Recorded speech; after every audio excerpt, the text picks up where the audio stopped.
No a sme zase u problémov s justíciou. Normálny človek si kúpi psa. Český podvodník Zdislav Cihlář si nekúpil psa.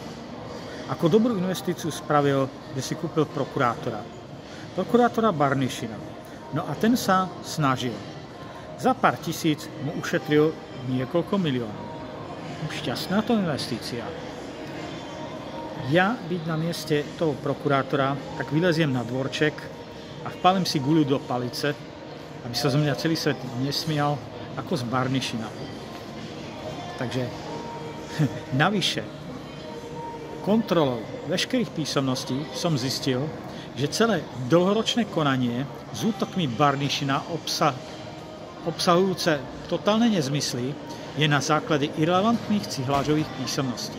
Pretože človek, ktorý raz firmu nezastupuje, nemôže vydávať relevantné písomnosti k zastupovaniu firmy. Úplne jednoduché, úplne jasné. Uvidíme, čo ďalej z toho bude, ale ďalej sa vo veci bude konať. Minimálne sa bude zverejňovať. Hanba slovenského súdnictva, hanba slovenskej justície, prokurátor Barnišin. Bývať. Mňa dostal totálne do existenčného kolapsu. Vďaka